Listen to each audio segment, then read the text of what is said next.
What's going on, everybody, and welcome back to Johnny K Picks. And in this video, I'll be going over my full card picks and predictions, along with the bets that I'm looking at so far for UFC Vegas 93, Perez versus Taira. Now, first things first, yes, I have my glasses on.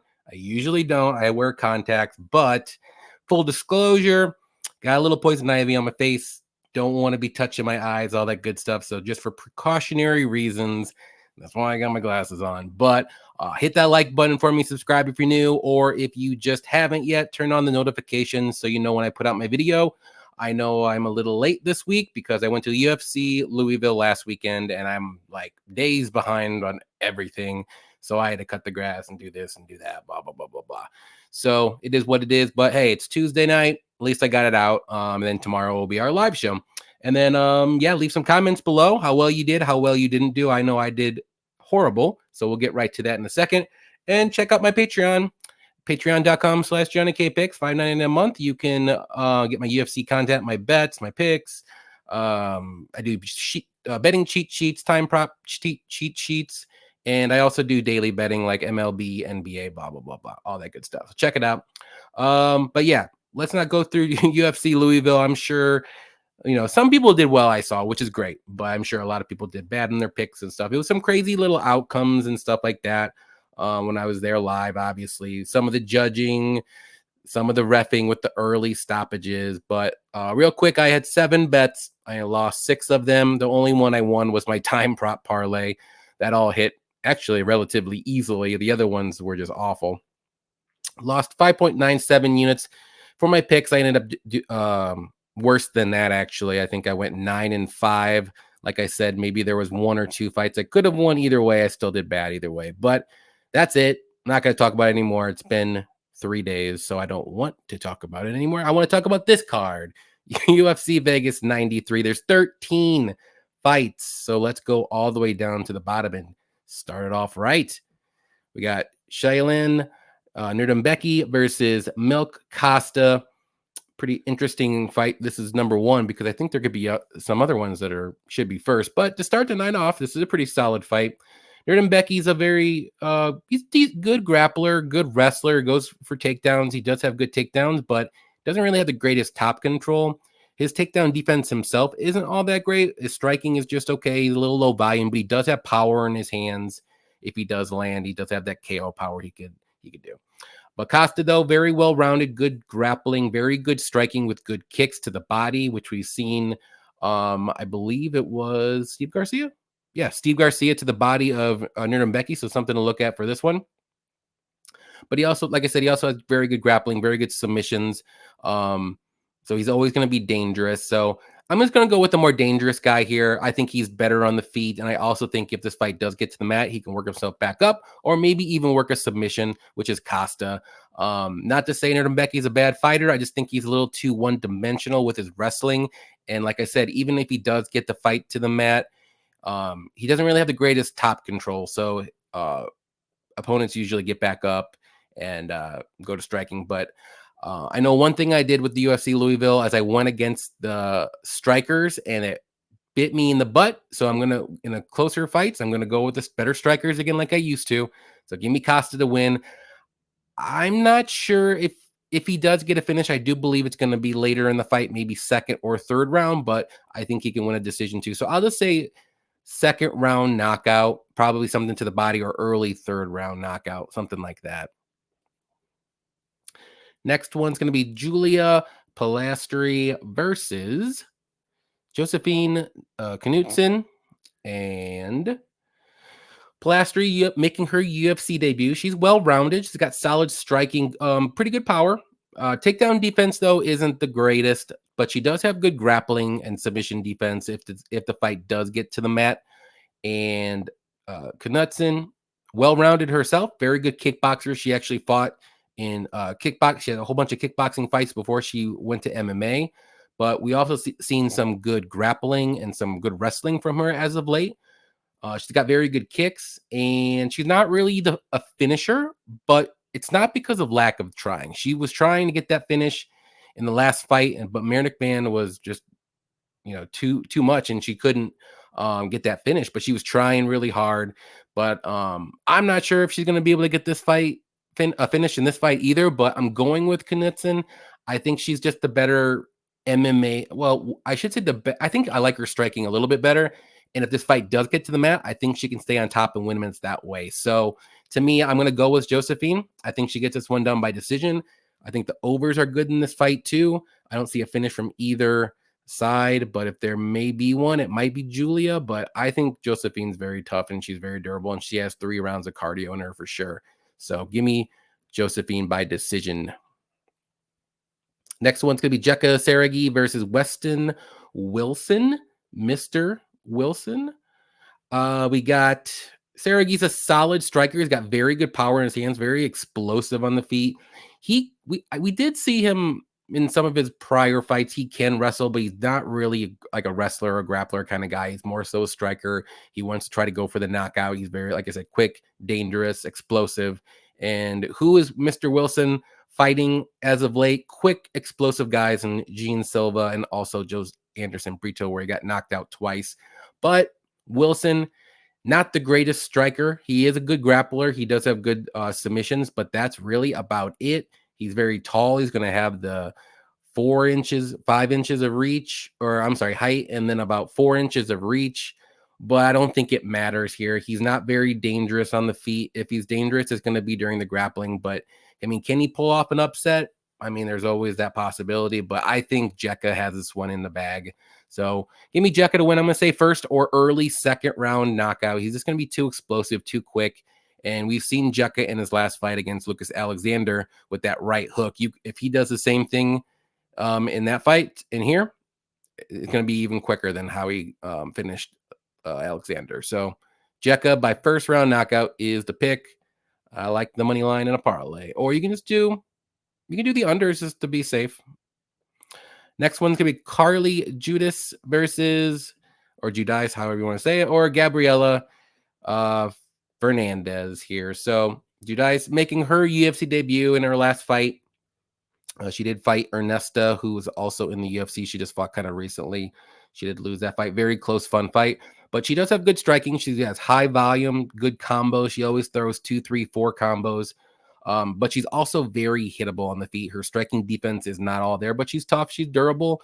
Takedown defense isn't that great either. And she's very, very green. She has 4 pro MMA fights to her name right now. And then she only had about 4 amateur fights. So something to think about when you're picking her. I see a lot of people on her side, which I totally get because she does have that promise. She's got a good, she's a prospect, and I could see why people are on board. But Gabriela, solid striker herself. She does have some power in her hands. Her takedown defense is also not the greatest, but she's very durable. Her cardio is very good. And I think her striking is just a little bit more dangerous, a little bit more refined. But there is a chance here where Carly can out-volume Gabriela on the feet, because I don't think this fight's going to go to the mat. If it does by either lady, it's probably just going to be because maybe they're a little tired or the opportunity presents itself and they're a little bit overwhelmed. So I'm going to go with Gabriela. I'm not very confident. I'm just going to go with the more experience. She's a little bit older as well. I think she's been in the game. Like I said, she's been in the game a little bit longer than Carly, but I think maybe, after 3 or 4 fights with Carly, see where she's at then. But I mean, her last fight, even against Ernesta, she looked very good in the first round and she kind of faded a little bit. And I don't know if it was just because, in the Dana White Contender Series, you kind of need to get that knockout. So maybe she was going for it. But this is all different now because she's in the UFC. So she's going to fight a little bit smarter. Maybe she won't be as reckless, if you want to say. But give me Gabriela to win. I'll say by decision. I think this will be a striking fight. It should be pretty entertaining for a women's MMA fight if it goes the same way as the Ernesta fight. Next one's going to be Garrett Armfield versus Brady Hiestand. So we got Garrett Armfield, very well-rounded, solid striking, good boxing, good power. He can wrestle if need be, very good volume. He's tough. He's durable. He can be a little hittable. I know he struggled, against David Onama, but that was also on short notice, up a weight class because he is normally a bantamweight. But he looked good against Kazama, which Kazama is not that great. And he also looked very good against Brad Katona. Not to say Katona is amazing either, but looked very good in those fights. And Brady Hiestand, let's see. I lost my train of thought. There he is. Solid wrestler, good takedowns. He's one of those chain wrestlers, if you want to say. He has very good grappling when he's on top. Striking is just okay, but he is very durable. He does have good cardio. Can be a little bit hittable on the feet. We see him get cracked a couple times, especially in his last fight against Dana, but he was able to overcome that and win in third round because Batgirl, he kind of slowed down. It didn't really get up, and then Brady was just continuing to like hit him with little punches, and then the ref stopped it. It was crazy, but it is what it is. That's not going to be happening in this fight. Garrett's better than that, and I think Garrett's going to win this fight. I like him on the feet, and I think he can hold his own on the mat if he does get taken down. But I mean, maybe Garrett goes for some takedowns of his own, but I don't think so. I think he's going to keep this fight on the feet where he's going to have a clear advantage, and I think he's going to be able to score more damage on and win this fight by decision. Or I could see a late third round finish, but I do think this fight goes to decision. Both guys are young, and they both have good cardio. And yeah, I like Garrett to win this one, actually. I think he's just the better overall guy. Next one's going to be Nate Maness versus Jimmy Flick. So Nate Maness is a well-rounded guy, solid striking. He's got good power in his hands, good grappling, good submissions, okay takedowns, but sometimes on the feet, he could be a little hittable. Luckily for him, he's fighting Jimmy Flick, who is just a straight-up grappler, very good submissions, always dangerous, solid wrestling, dangerous on the mat, I should say. But if he cannot get this fight to the mat, whether he pulls guard or gets a takedown, he more than likely is going to lose this fight because he just doesn't have that striking. He's very one-dimensional, but very dangerous. And he's been knocked out a couple times recently against Charles Johnson and Alessandro Costa. So he did win against Malcolm Gordon, but I'll tell you what, in that first round, he wasn't looking all that great. But then Gordon kind of was slowing down and he got the submission afflicted. But again, I think Maness is just the better overall fighter here. I think he will keep this fight on the feet. He should. And he's the way better striker. So going with the way better striker here to win this fight, but I'm going to say by knockout. I'll say first or second round. I like the unders in this fight because Flick does have a chance to get a submission early too. So, I mean, Tagir was able to submit Maness, so I think if that's the case, I think Flick has a chance to submit him too. But I'm pretty confident Maness keeps his fight on the feet, keeps it striking, and he's going to win this fight eventually. Speaking of Tagir Ulanbekov versus Joshua Van. I will say this now. I almost wish it was still Taira versus Van because I was really looking forward to that fight, even though I was kind of mad because one of the guys would have lost, obviously. But now they're fighting harder guys. Let's be honest, both guys. So Tagir, very, very good wrestler. He's got good takedowns. His striking is pretty good, actually. It's a little, I would say maybe a little underrated, but I'm not saying it's amazing. Takedown defense is pretty good. He doesn't have to worry about getting taken down here, but he does have pretty good cardio. He's durable. He's been looking good as of late. Submitting Cody Durden, which isn't easy, and submitting Maness too as well. He did lose against Tim Elliott, but I will tell you this: Tim Elliott was trying everything in the book to not lose, and I still thought he lost even by doing that, but it is what it is. Joshua Van, though, very good striker. He's very durable. He does have very good boxing combos. Loves to push forward, throws tons of volume. He can get clipped sometimes coming in a little bit too quick, but not really the grappler, but he can hold his own. But this is a different kind of grappling he's going to be used to. So striker versus grappler. I know I said I was going with the striker, but honestly, I think the grappling here is going to be a little bit too much for Van. He's 22 years old. He's going to be a little bit smaller as well. And if you're going to have a bigger fighter, be a very good wrestler or grappler, and they're bigger, it's going to favor them crazy amounts as the fight goes on, if the fight gets to the mat, which I do think it will, because I don't think Van's takedown defense is good enough to stop all the takedowns. So and Tagir only needs one. So I'm going to go with Tagir to win. I'm going to say maybe second or third round submission. I think he does find the finish, but it would shock me if Van can maybe survive the first 2 rounds and maybe get a late finish. No, because he has a lot of later finishes in his career. They're all in that first rounds, or second and third rounds. So Going with Taira to win, I'll say submission. I'll just, like I said, second round. But it's going to be a very good fight. I want to see how Van looks here. Still 22, still young, and I think he's going to be around for a long time. Either whether he wins or loses. Adam Fugitt versus Josh Quinlan. Very interesting, tough fight to call, which is why it's a pick'em.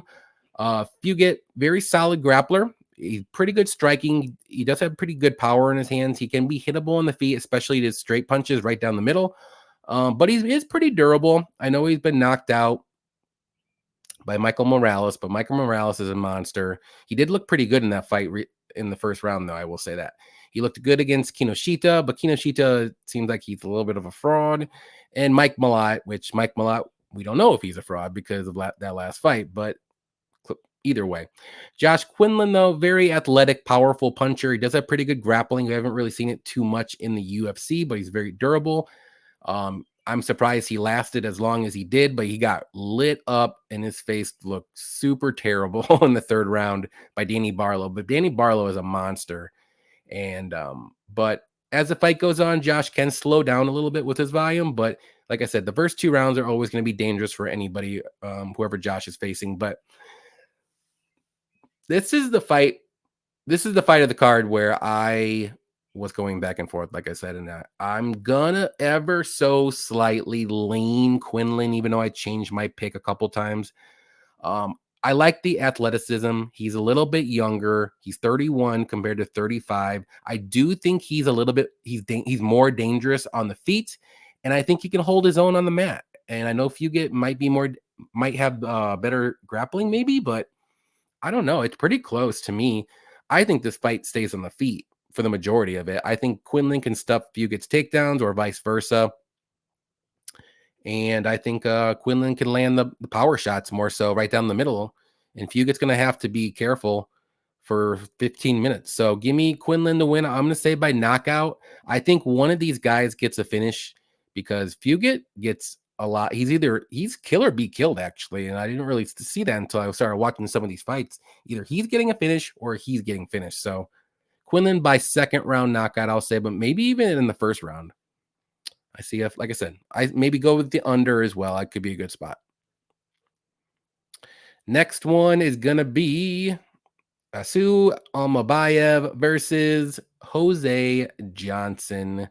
And Almabaev, very, very good fighter. Very well-rounded. Good striking, good grappling, good wrestling, good takedowns. He always pushes forward, always keeps his opponent guessing. Cardio is very good. He's very durable. He's very well rounded to the point where he doesn't really do anything like a red flaggish or bad.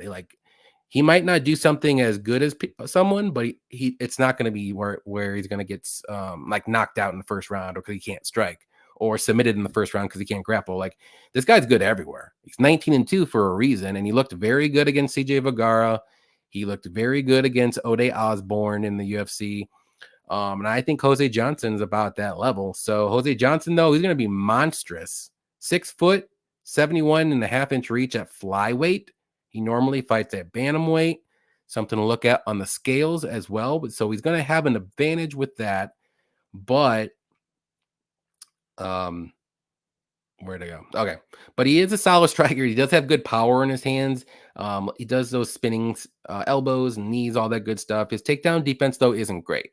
So I can see Almabaev getting some takedowns rather easily. His grappling, though, is pretty decent. He can get some scrambles going. We've seen in a couple of his fights, he had some good scrambles against Blackshear, some good scrambles against Anna Helliger, and he finally got the submission in the third round.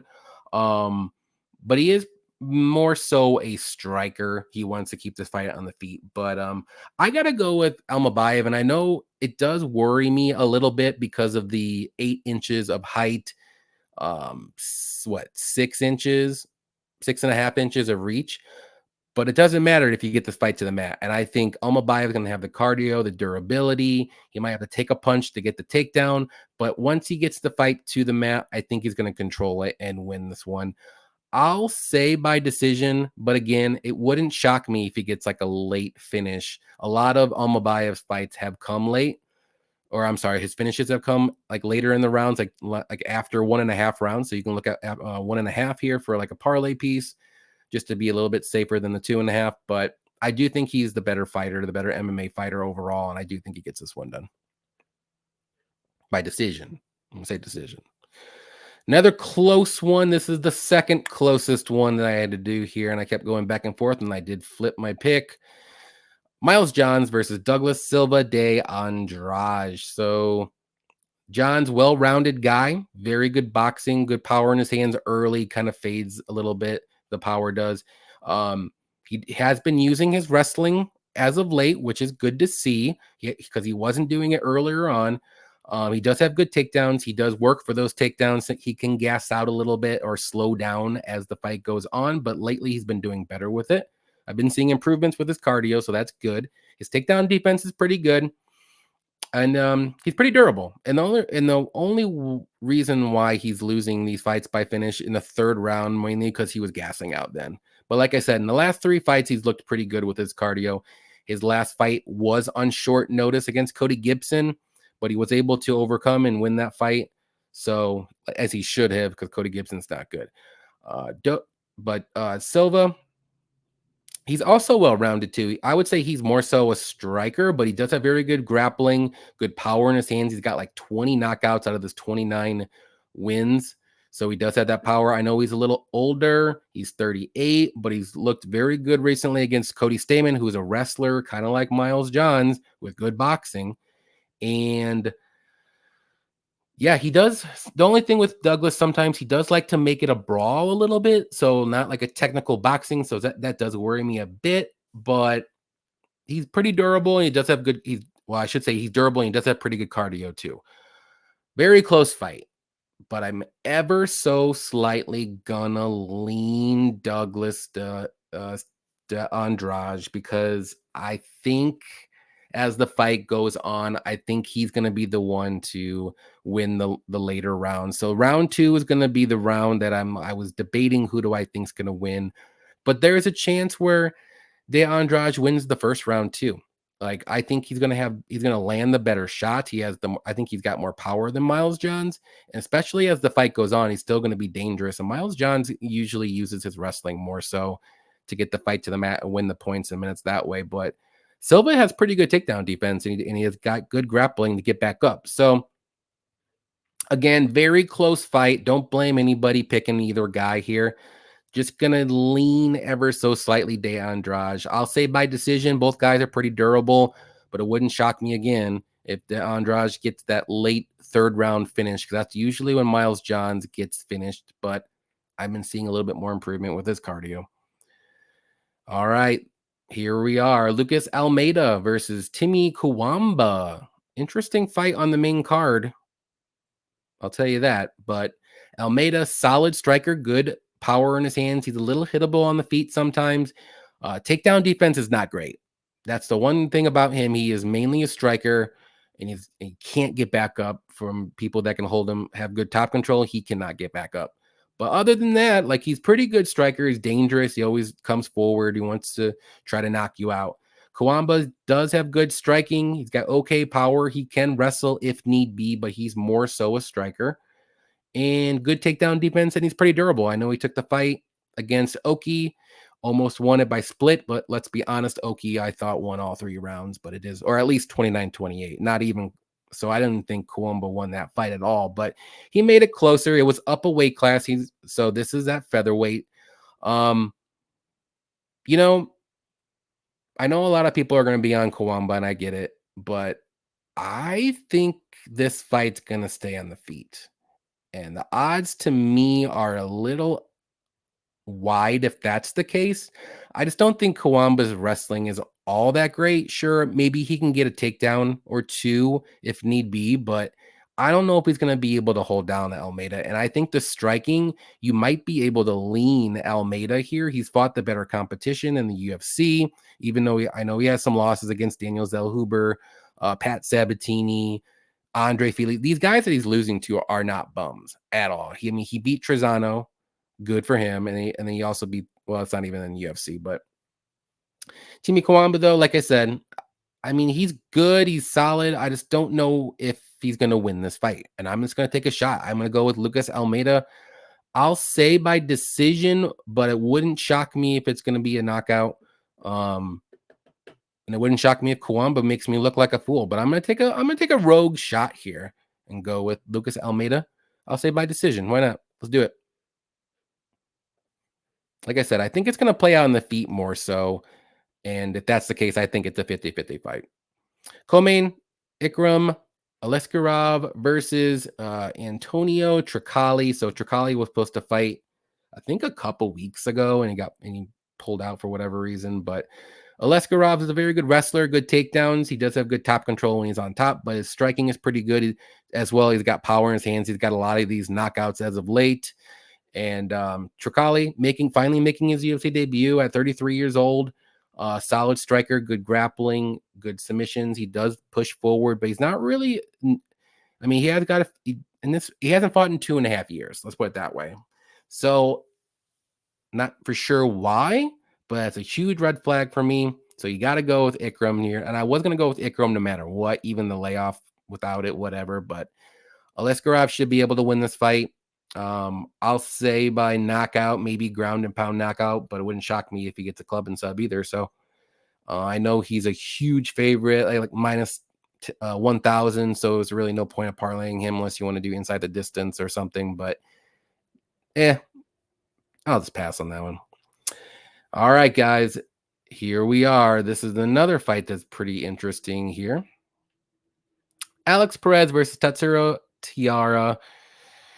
Perez, we've seen he's coming back. He's fought, 2 times in the last, 3 months? So that's good for him because we haven't seen him lately. He's looked good in those 2 fights, even though he may or may not have lost the Makayev fight.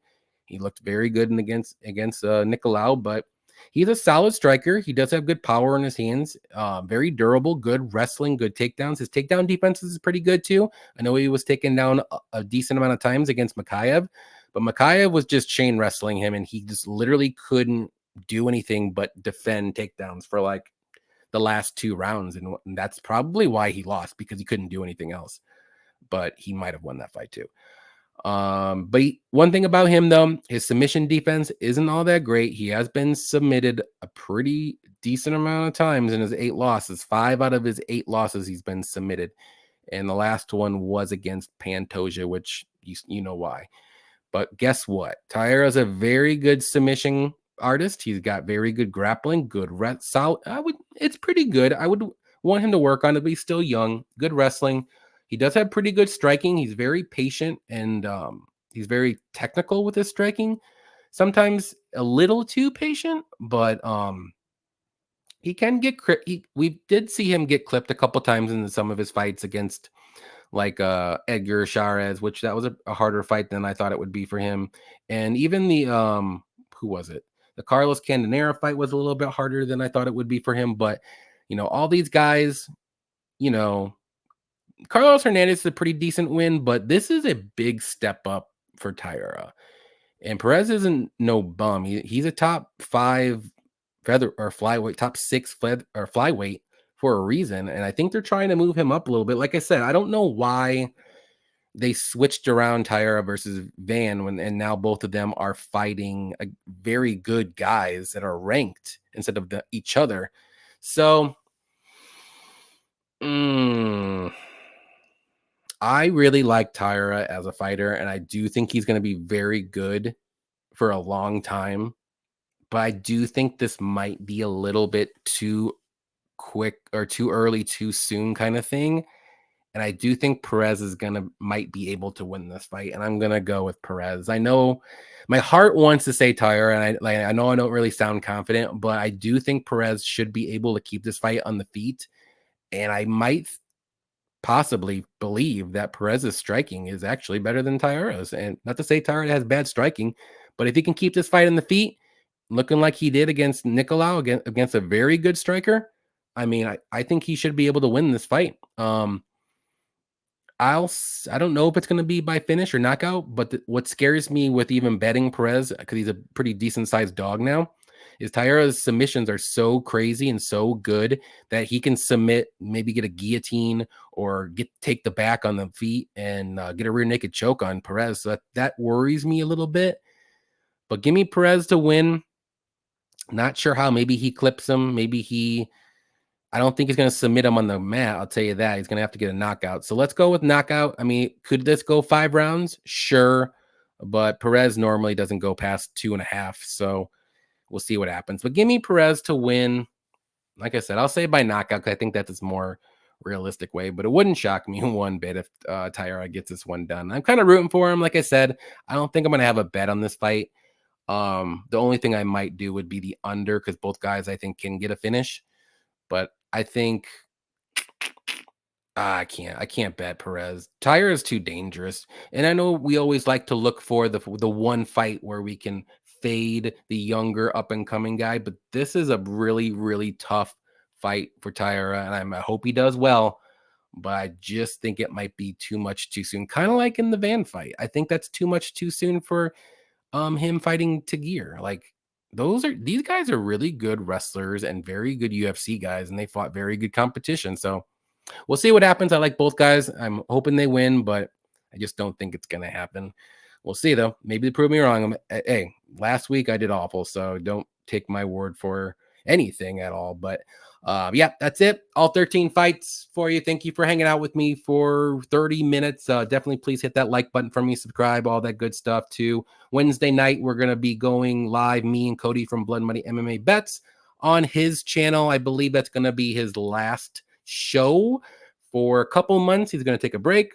So definitely want to check us out, hang out with us, say bye to Cody, all that good stuff. But just so you guys know, I'm going to keep going with Defender Units on Wednesday nights. I'm going to bring in a couple different guests here and there, maybe have 2 guests on one time just to keep it going, keep it active. And then once Cody gets back, it's going to be me and Cody again, like we always do on Wednesdays. So don't think that he's going anywhere where I'm not going anywhere on Wednesdays.